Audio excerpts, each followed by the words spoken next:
টাকা আমি নিয়েছি। প্রমাণ কর, আমার কাছে আছে টাকা, প্রমাণ কর। লক্ষ্মীমা কোর্টে যাবে?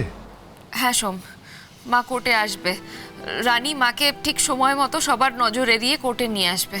হ্যাঁ দাদামণি, পার্বতী রানীকে সবটা বুঝিয়ে দিয়েছে, রানীই লক্ষ্মীমাকে নিয়ে আসবে। আমরা সবাই কোর্টে থাকবো, আর কেউ যদি ঘুণাক করে টের পায় তাহলে রানী আর লক্ষ্মীমা কিছুতেই কোর্টে আসতে পারবে না। স্বাভাবিক, যে বা যারা এই ফরেন্সিক রিপোর্ট বদল করেছে তারা কখনোই চাইবে না যে উনি কোর্টে এসে পৌঁছক। ফরেনসিক রিপোর্ট বদল করা হয়েছিল? হ্যাঁ, আসল ফরেন্সিক রিপোর্ট আমি ডিপার্টমেন্টের আর্কাইভ রেকর্ড থেকে পেয়েছি।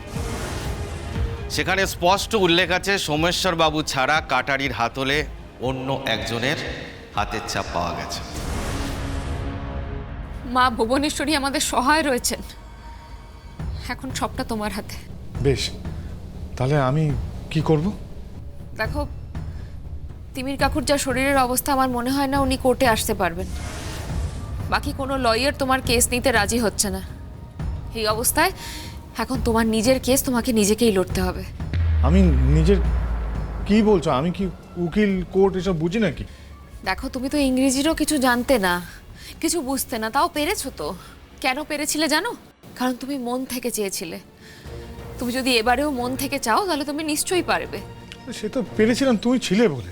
আমি এখনো তোমার সাথেই আছি সোম, আমি সব সময় তোমার সাথে আছি। শুধু এইবারে আমি তোমাকে সামনে থেকে সাপোর্ট করতে পারবো না। দেখো, শুরু থেকেই যদি আমি তোমাকে সামনে থেকে সবার সামনে সাপোর্ট করি তাহলে বাবার মনে সন্দেহ হবে, আর বাবা বুঝতে পেরে যাবে যে আমরা কিছু একটা প্ল্যান করছি। আর রানী মাকে নিয়ে কিছুতেই কোর্টে পৌঁছাতে পারবে না। আমি যা যা করার সমস্ত পেপার ওয়ার্ক, সমস্ত উইটনেস লিস্ট, সমস্ত কিছু পেছন থেকে করে দেব। শুধু আমি সামনে থেকে তোমাকে সাপোর্ট করতে পারবো না। তুমি শুধু কোর্টে দাঁড়িয়ে মাথা উঁচু করে তোমার হয়ে ন্যায্য সওয়াল করবে। পারবে না সোম? বলো, পারবে না তুমি? হ্যাঁ, পারবো।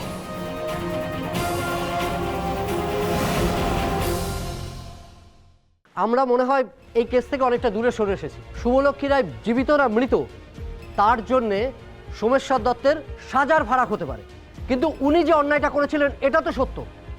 সোমেশ্বর দত্ত পার্থসারথী রায়কে খুনের প্রচেষ্টা করেছিলেন, এবং এই আহত শুভলক্ষ্মী রায় স্বামীকে বাঁচাতে এসে সেই কাটারির কোপ খেয়েছেন। তাই সোমেশ্বর দত্তের সাজা পাওয়াটা আবশ্যিক। সোমেশ্বর দত্ত যে শুভলক্ষ্মী রায়কে হত্যার প্রচেষ্টা করেছিল এটাও সত্যি। তাই আমি শুভলক্ষ্মী রায়কে কাঠগড়ায় রাখতে চাই। অনুমতি দেওয়া হলো।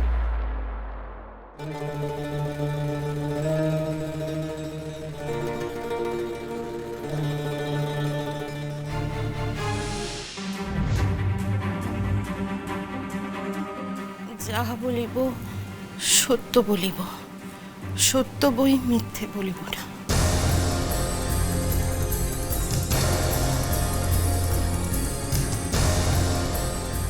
মিসেস রায়, আপনি এনাকে চেনেন? কে হন উনি সম্পর্কে আপনার? আমার জামাই। আচ্ছা, আপনার স্বামীর সাথে ওনার সম্পর্কটা কি ভালো? ভালো নয় তো? আচ্ছা, সেদিন আপনি এক্স্যাক্টলি কি কি দেখেছিলেন বলুন। সেদিন আমার স্বামীর সাথে সোমের একটা গন্ডগোল শুরু হয়েছিল। সেই গন্ডগোল হাতাহাতিতে গিয়ে দাঁড়ায়। Point to be noted your honour, ঝামেলাটা হাতাহাতি পর্যন্ত করা। বেশ, তারপর সোমের হাতে কাটারি ছিল, তাই তো? হ্যাঁ, ও ওই কাটারি নিয়ে তেড়ে গিয়েছিল। রেখে গেলে সোমের মাথা তো ঠিক থাকে না। কাটারি নিয়ে এগিয়ে যায় আপনার স্বামীকে মারার জন্য, তাই তো? আমি জানতাম আমাকে দেখলে সোম কিছুতেই রেগে থাকতে পারবে না, তাই আমি... আপনার স্বামী এবং সোমের মাঝে চলে আসেন, তাই তো? তারপর সোম কাটারিটা তুলেছিল। কাটারিটা তুলেছিল আপনার স্বামীকে মারতে, তাই তো? আর সেই কাটারিটা আপনার গলায় বসিয়ে দিল। না,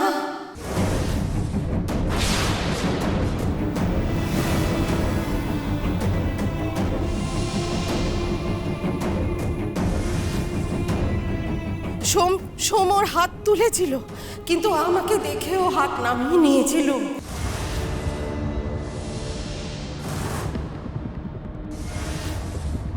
আর সেই সময় আমি দেখেছি অন্য কোনো একটা হাত সোমের হাত চেপে ধরে।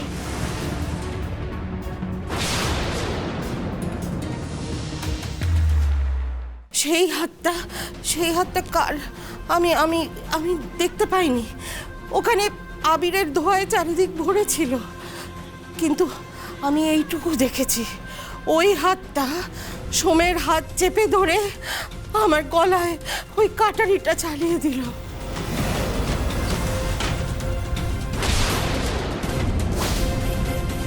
সোম কাউকে প্রাণে মারতে পারে না ধর্মাবতার। আমি ওকে ছোট থেকে বড় করেছি, মানুষ মারার শিক্ষা আমি ওকে দিইনি। ও কিছুতেই এই কাজ করতে পারে না।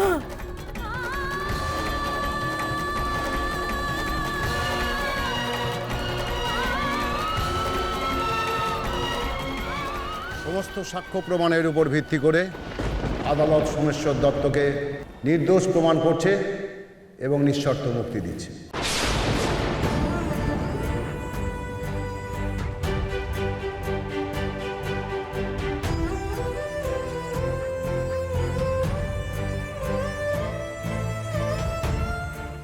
কোর্ট এখানেই মুলতবি ডাকা হলো।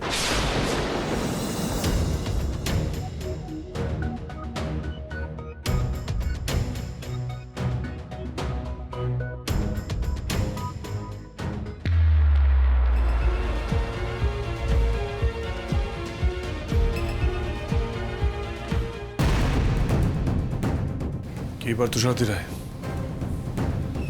চেষ্টা তো করলেন, যথাসাধ্য চেষ্টা করলেন, পারলেন জিততে?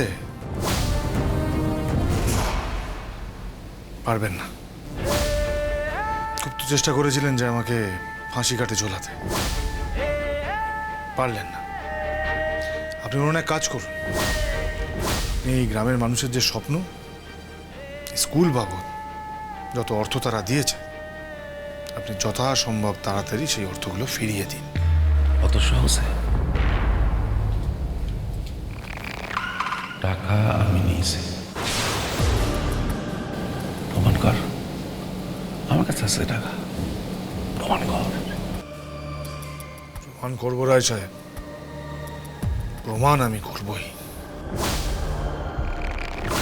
24 ঘন্টার মধ্যে ওই টাকা আমি আপনার থেকে ঠিক পার করব।